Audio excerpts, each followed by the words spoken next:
Duck and Percy enjoy their work at the harbor, pulling and pushing cars full of cargo to and from the quay. But one morning, the engines were exhausted. The harbor was busier than ever.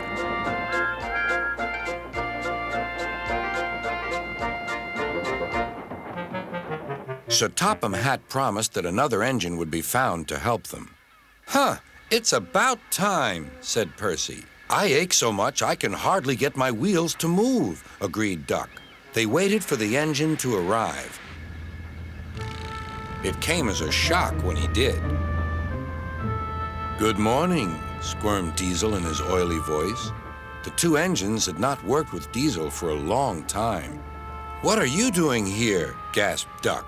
"Your worthy Sir Topham Hatt sent me. I hope you are pleased to see me again. I am to shunt some dreadfully tiresome cars." "Shunt where?" said Percy suspiciously. "Where? Why, from here to there," purred Diesel, "and then again from there to here. Easy, isn't it?" With that, Diesel, as if to make himself quite clear, bumped some cars hard. "Oh!" screamed the cars. "Grrr!" growled Diesel. Percy and Duck were horrified. They did not trust Diesel at all. They refused to work and would not leave their shed.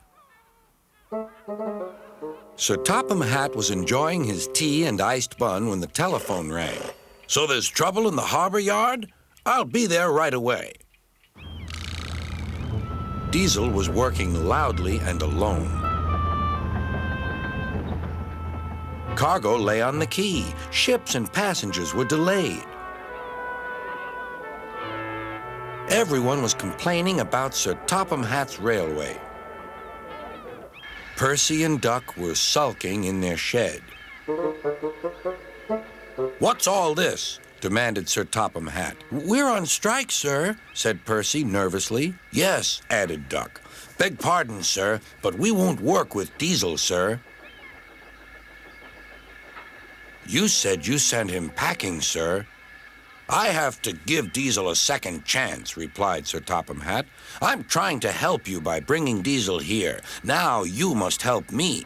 He was the only engine available." Percy and Duck went sadly back to work. Next morning, things were no better. Diesel's driver had not put his brakes on properly, and Diesel started to move. He went bump straight into Percy. "Wake up there, Percy," scowled Diesel. "You have work to do." He didn't even say he was sorry to Percy. Later, Diesel bumped the cars so hard that the loads went everywhere. "What will Sir Topham Hatt say?" gasped Percy. "He won't like it," said Duck. "So who's going to tell him, I wonder? Two goody-goody tattletales like you, I suppose?" Percy and Duck did not want to be tattletales, so they said nothing. Diesel, thinking he could get away with his bad behavior, was ruder than ever.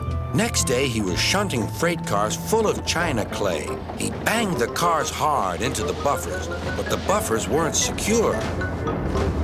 The silly cars were sunk.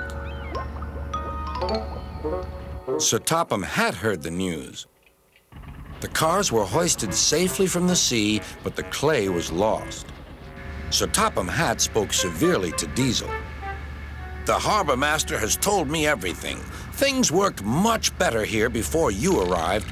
I shall not be inviting you back.